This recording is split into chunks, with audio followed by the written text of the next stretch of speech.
Hey everybody, welcome back. This is Dan at Valhalla Games.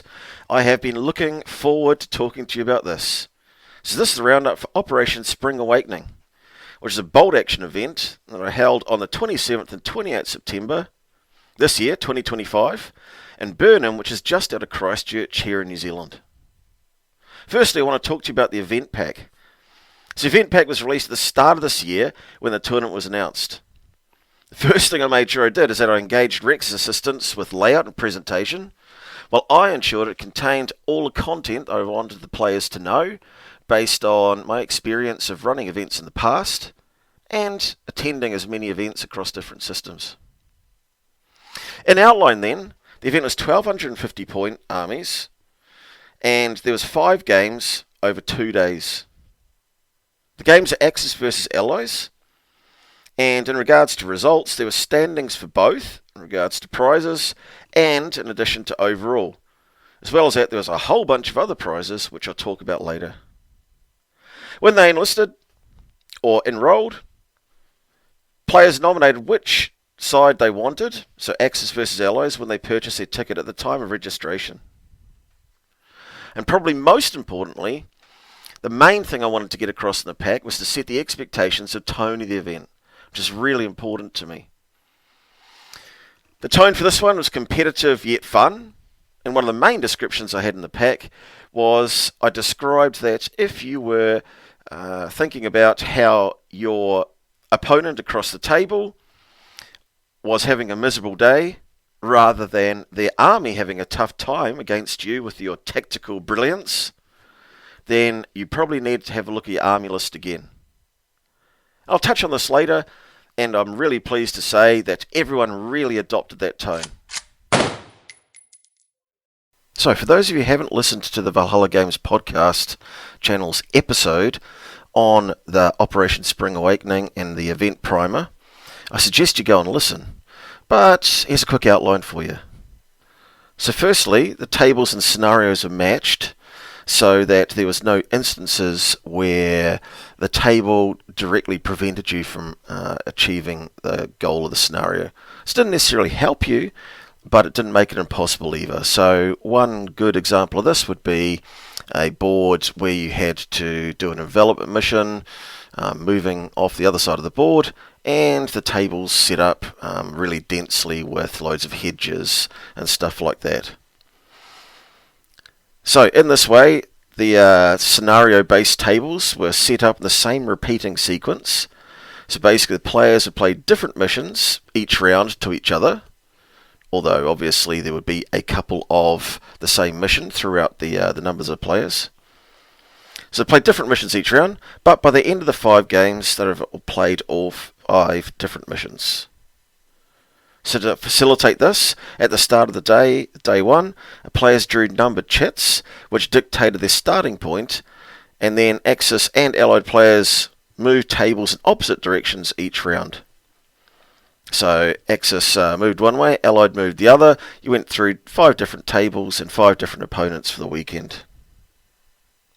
So talking about the scoring itself, so points were given for game results, holding a secondary objective at the end of the game, and achieving specific tertiary objectives, one of which could be claimed each game by a player, but then that objective could not be used again for the rest of the event. So in this way, the rounds and the format was set up so that it could avoid the Swiss format. Players are playing against each other, that's why we've had different Axis prize pool and Allied prize pool, because yes, you're playing against the person on the other side of you scoring points, but actually you're competing, in a friendly manner of course, against the other Allied generals or the other Axis generals, depending on which side you're on. So in theory, the way that the event worked was more work for me as the event organizer or tournament organizer prior, and the way that it had to be thought out, set up, scoring had to be done, etc., etc. But then less work for me during the event, which become especially thankful for if I had to play due to uneven numbers, somebody dropping out, etc. And as I'll talk to later, this became very important. So, we've spoken already that table sequencing and the terrain setup are really important.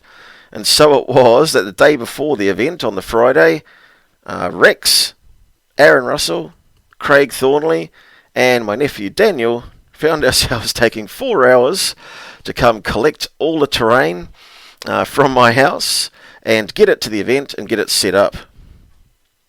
This is actually really an eye-opener about exactly how much terrain I had, which is a little bit scary. I hadn't really realised how much I'd accumulated and prepared, so that's a good thing. I've been working all year basically on terrain rather than figures, so I was very pleased to, as we set up the tables, actually have some extra. Now the reason for this is that we had up to 46 players could take part in the event, especially by turning tables a different way within the venue, which is a consideration for next year, when we will, I have no doubt, growing our number of participants. But one of the things that we had to do as well is I had to make sure that they were all set up according to the sequence of play. So once I'd done this, I actually had some of the terrain left over and had to take it home. So that's a good thing. It's a good thing. It bodes well for next year when I need more tables. But another good reason that I had some stuff left over is due to some assistance on 2 tables which were supplied by Craig Thornley, which I've already mentioned, who helped us set up. Now, Craig's been excellent in helping develop the community playing bold action locally, and a big kudos to him for that. But not only that, he's taken a real interest in the way tables are set up, and he's really invested in having nice tables to play on. And Craig provided a couple of the boards which we'll look at later, which included a Sicilian or Italian bridge over a dried up river, a seasonal river, and it also involved the provision of a Airfield board as well in the Mediterranean. Both boards are fantastic, and I really want to thank Craig for all the investment he made in those. Everybody enjoyed playing on them, and it meant that I didn't have full responsibility for every table there. However, it must be said that my wife, on turning up and looking at the event, was pretty impressed. So Justine looked at it all and turned to me and said, "Is all this stored in our house?" And I had to confess it was. So I'd like to think that's a good thing, that she doesn't realise how much stuff there is in my War Games room, because it's not spilling out everywhere. So my ability to store things well is obviously keeping me out of trouble.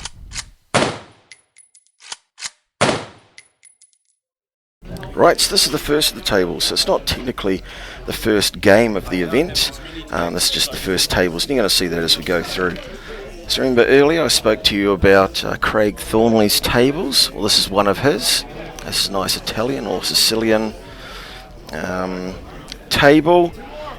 You can see we've got the dried up seasonal river there, and we've got a couple of fording points as well as the bridge. So the fact that it's actually dried up opens the game up and doesn't just center the game on that one bridge, and makes it a lot more open and interesting. I think we've caught the footage in the middle of a foo bar here. What a nice table, and 2 lovely armies. So Japanese versus IJA versus Pacific Australians. There you go. It's nice close-ups. The terrain poses some wonderful decision making, and it looks nice. And here we can see the actual decision making going on in progress there as the guys puzzle over their next move. It's a good table, great boards. Game 2 now. So this is the second of the tables. And we've got the Stalingrad tank factory. So for all the tables in the event, I didn't dictate or try to tell players the way that they should play this. My simple feeling was that the players should be able to look at a table and come up with terrain ideas that made sense to them and didn't potentially spoil the game for both armies. We have got an unpainted army there. I think we had a couple of squads and a couple of armies that weren't painted, but this tournament or event was a mix of, I suppose, experience and guys starting. And as I got into it, I realised how many players were starting out. I didn't want to limit that. So this is the third game, third table, and yeah, this is the nice sculpted. I suppose you'd call it a French table. It's got a very French farmhouse there. One thing about this table is that it had a nice sculpted re-entrance on it and high features as well. You can see a re-entrance off to the left, high features there. What was great on this table is two earlier war armies. So we've got the Finns versus the Soviets, and granted there's a couple of vehicles, for instance the Stug that wouldn't have come into the continuation war, but a lot of the vehicles on there were earlier war on each side, so that was interesting. It was good to see. Yeah, the guys played a really good game on this. You see the sense of urgency in the players trying to get to round 5. Right, we're on to our next table now. This one is the V1 launch site. So you can see it's a little bit deceiving actually. When you get down low, there's actually quite a bit of cover. It looks quite open, but you have to remember as well that V1 launch ramp is solid, which was a fantastic job by Rex for me. There were solid ones, as well as the frame ones on sort of stilts, I suppose you'd call it. Next table here, this is our tropical inlet table. So the thought behind this one was that it's a tidal inlet in the tropics. Again, when you get down low, there's actually a fair bit of cover in there. We've got that buffalo in the middle is actually part of the terrain. We've got got a few caves and stuff, as well as the IJA metal bunkers. This one here, we see the guys playing on our Sicilian village table. It's a nice terrain on here. This one here sort of is probably one of the best ones that shows the principles of setting up a table for an event rather than like a photo shoot in our book. Normally we'd blend in edges, we'd have of terrain, all that sort of stuff. You can see here we just have terrain and the edges down there, so the players can clearly define the edges of terrain. It's nice, some ruined buildings, some buildings being built as well. A lot of Charlie Foxtrots and Empress miniatures building there too. So here's our jungle table. In the centre there, it's nice building from Knights of Dice. Can't get them anymore. Well, not for sale on his websites, but if you see them in the wild, for goodness sake, take one home. Really good. Love the way it laid up. You can't see it there, but I did some of the wood planking in different sort of colours. Doesn't really show up too well in the light, but it's still a bit of a work in progress on that table, but I really enjoyed it. Eastern Front table now. This one here. How you going, Craig? Not well. You see, there's Craig. We're going to open up. The partisans are living down in the buildings. What about the party bus? It failed a test and it ran away before it even shot, including all its friends in the back. We are going to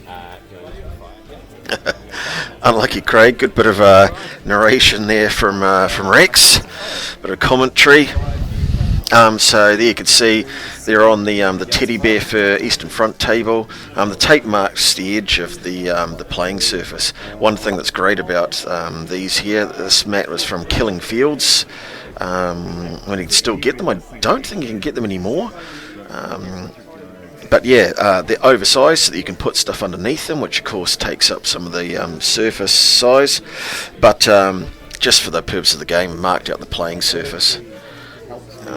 Really enjoyed making this. Still a bit of work to go in there, but hopefully you think it's quite cinematic and quite photogenic. I'm looking forward to getting back to it and finishing off some of the things that I know I want to do on it. So yeah, provided a really good game.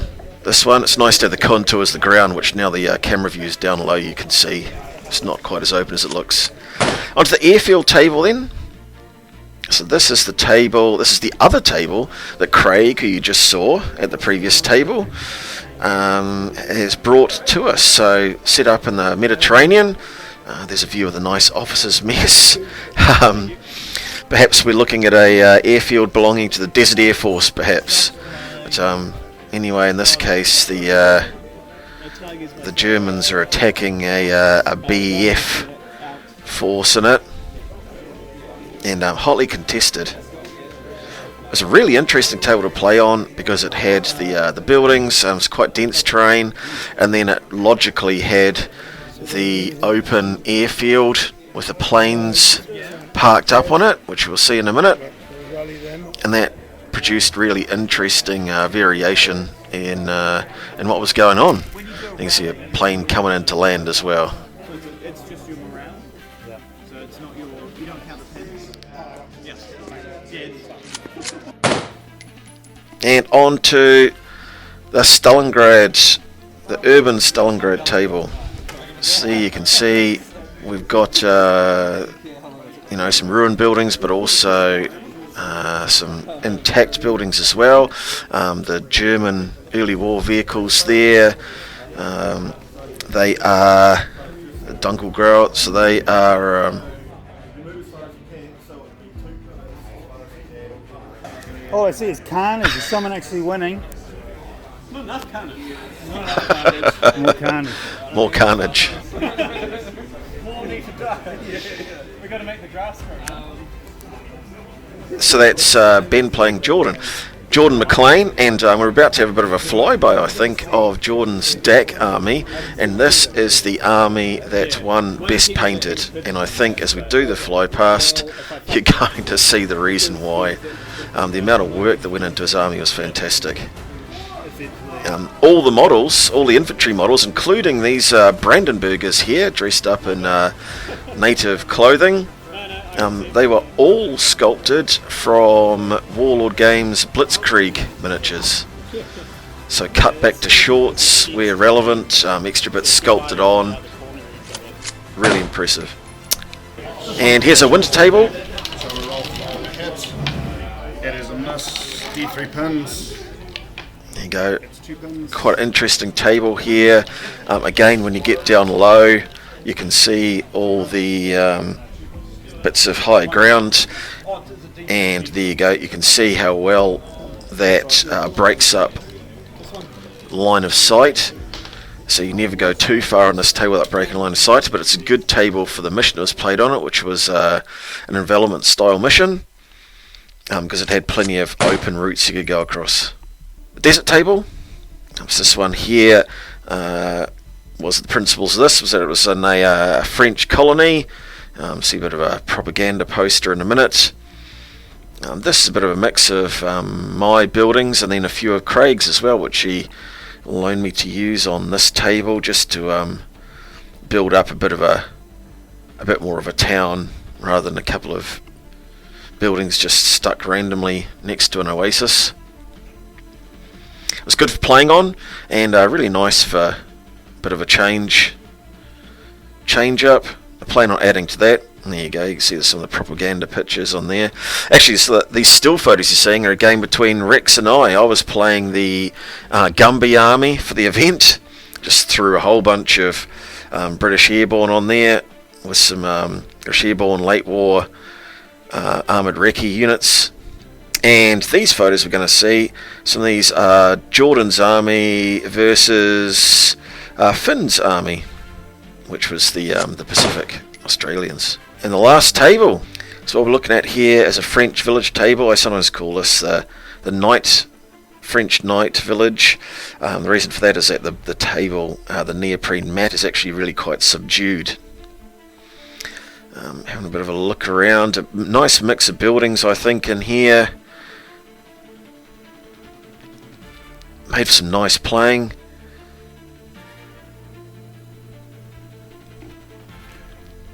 Some nice big old buildings here. That church is actually really quite large,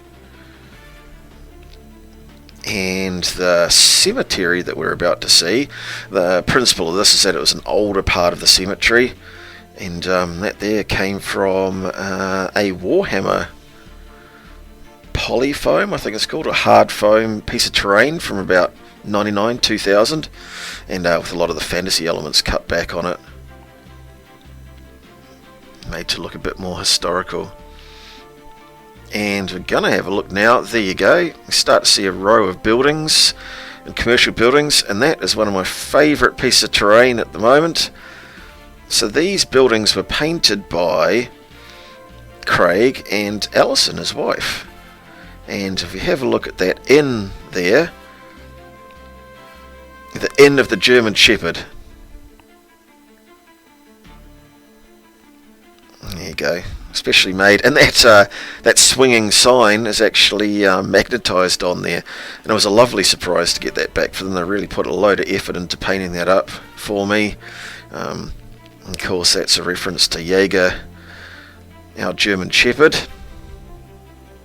And there you can see a couple of photos of the game in action and a bit more sort of an aerial view.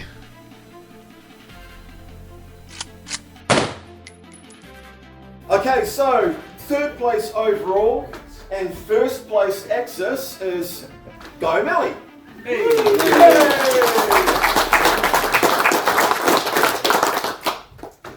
Second place overall and second place Allied, Matt Patterson. All that painting was worth it.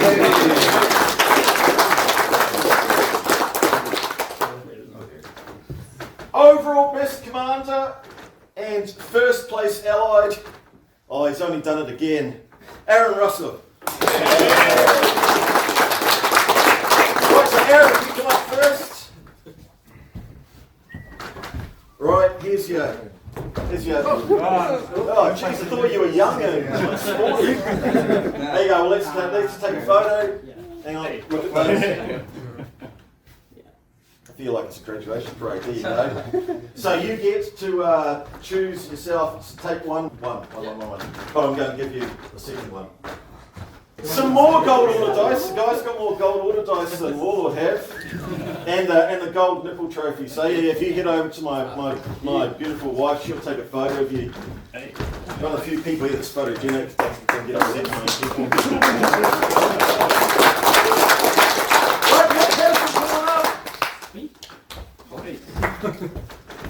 Alright, I'm going to get a photo here. There you go. There you go.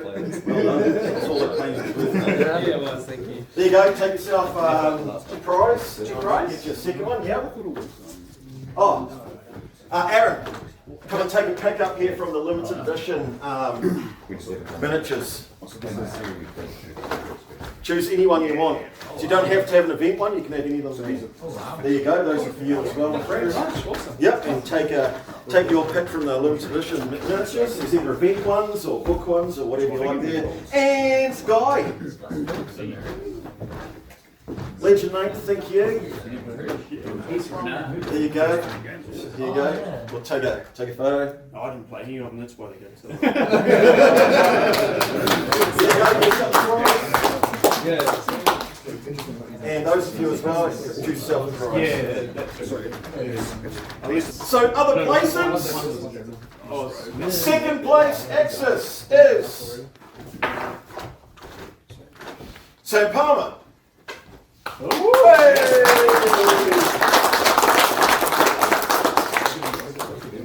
Thank you. There you go. Smile. The longest drink in town. Reese wants that shirt. Grab yourself my silver order dice up there. Oh, I ripped off. Yeah, I ripped off the second, third place. I can give you nipple trophies here. Okay, what have we got? Third place, Axis, Jordan McLean. Hey!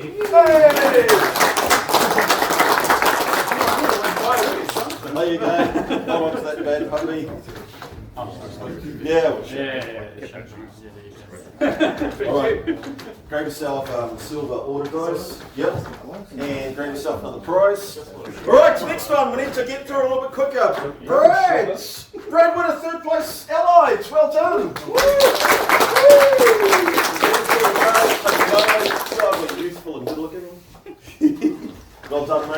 yourself some silver order dice, choose a gift, and both of you don't forget to grab your limited edition miniature. Just grab one of those. Alright, best painted force. Jordan McLean. Well done, you get another one. There you go. Yep. Now, best painted, there you go, you can grab another one of those.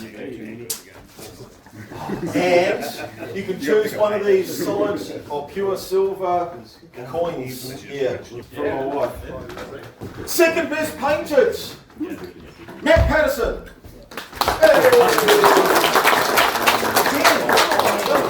All that painting was worth it. I know. I second again though. Didn't sleep for 3 months. I know. Right, grab yourself, one of those coins. Third place, best painted. I'll let you go first. Carl Hurst.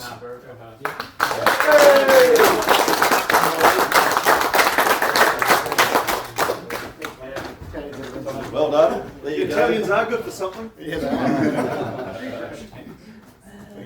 Well done. Grab yourself one of those pure silver things on the top there, and then choose yourself a prize. Right, best themed force. Oh, I actually loved there was a lot of best themed forces there. When you looked at the lists, there was very few net lists there. Well, there was almost none. Yeah, and a lot of forces were coherent. They were well presented when you put them out. Thank you very much. And a lot of you turned up with information on it too. So well done. Some of you had even chosen, I suppose, theme over effectiveness. So well done to all of you who did that. But there can only be one, as I say, and it goes to Craig Thornley. Hey. Photo time. All right, and you get the last silver thing up there. And you get to choose one of the limited edition miniatures here as well as one of the prizes. Oh yeah, thank you. Right, most heroic action. The reality is it could have taken us a couple of ways. It could have taken us from the games. There was loads of laughing and yelling and enjoyment going on, so there must have been plenty of heroic actions. But I actually chose to do it another way because I couldn't have done this without myself. Couldn't have done this without the rest of you, myself. And those rest of you are, in this case, two people who really helped me. So my brother Rex and Craig. Rex did all the computer stuff, so the greatest event pack in the galaxy apparently, according to Warlord, etc. That was all spreadsheeted up. The content was done by me, but it was all laid out by Rex and stuff. Craig did all the spreadsheet and that for me when my work was pretty intense. So much appreciated in his own time, plus got the trailer. And these guys, I mean, long after you guys go home, they're going to be trying to get all the stuff back into my house so that my wife isn't angry with them. So can Rex and Craig come up and get their most heroic you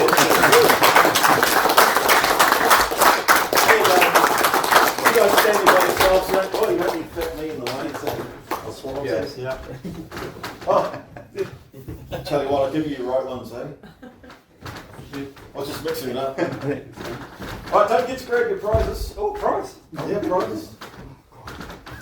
Alright, now let's go through everybody else. So where are we at after our initial prizes? There will be an event next year, whether it will be an Operation Spring Awakening in the spring, I don't know. But yes, spread the word. Thank you so much for coming. These will live again for another year because not all our sponsors can afford, times are tough. Not all of them can afford to send stuff over from England and everything every single year. So we'll give them a bit of a rest and stuff, and we'll keep those. Everybody happy? Yeah. Yes. Thanks so much. I got to fly to the UK now, but you guys have been amazing. Thank you so much. I'll send out the results later with all the filters. You can filter them to your heart's delight and everything. But thank you so much for coming again. You've made my weekend a pleasure, and it was all worth it to see you here. Thank you. Thanks again. So that's it. Hope you've enjoyed the roundup. I'm sorry it's taken so long, especially for the players who've been looking forward to this. My professional life has been extremely busy, as you would have seen from the awards ceremony, where I had to go straight from the awards ceremony to get on a plane to fly to the UK. And more about that another time. But thanks very much to everybody for coming. I think I summarised it really well for the sponsors and the players at the end of the speech in the award ceremony, which you saw. but thank you so much again. So what did I learn from the event? Well, first of all, there's loads of pros. Firstly, the way that I changed the objective holding missions to basically being like second edition rather than sticky objectives, I think massively helped in balancing out the game. I said from the outset I didn't want to change the rules. I want everyone to be able to turn up and play the same rules that are in the rulebook, but being able to change the missions, the scenarios, enabled me to level that playing field and I guess create more of a triangle with, strength, maneuver, and firepower. So everybody had a really good chance. That was a really big win. Next thing, setting up the tables to the missions was immensely successful. I didn't have anyone complaining to me that their mission was unachievable on the table that they were playing, so that was fantastic. Thirdly, learnt that the facility I have is fantastic. If I lay the tables out a different way, I can get even more in.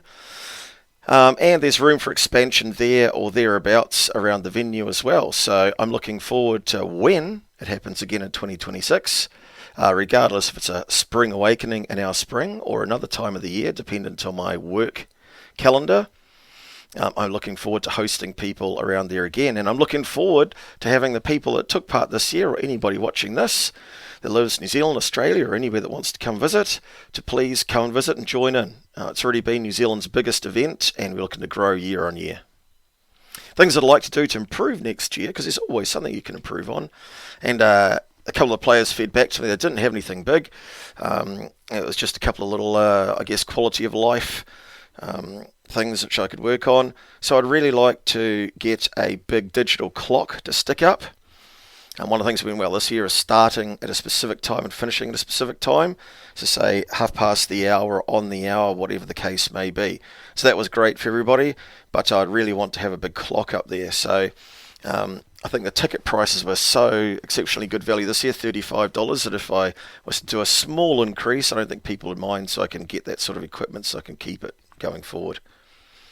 Other things as well, I found that the lighting in the venue was so good. It was fantastic for photos, fantastic for the players. Everybody remarked on it.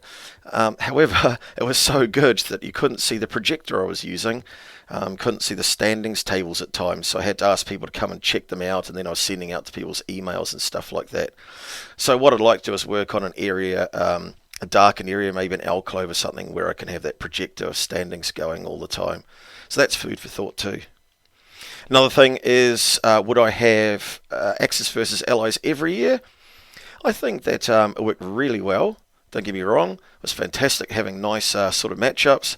But the reality is you can always be playing on a different table anyway. You could be playing, DAC versus 8th Army, but be on a snow table, for instance. So, it's not always going to be perfect in that way. What I would like to do is, probably revisit Axis versus Allies again in the future. But I'm thinking of maybe alternating it so that next year might be an open event that you play both sides. So you're playing a variety of armies. So it's how I make that work, but still retain the missions and stuff like that. So I think that'd be really good, having like open, any army versus any army, and then maybe the next year, maybe I go back to Axis versus Allies again, and maybe it alternates, and just really getting a feel from the community about how they're enjoying it. So that's it, guys. Thank you for joining us. I hope you've enjoyed it, and we'll see you again soon. Bye.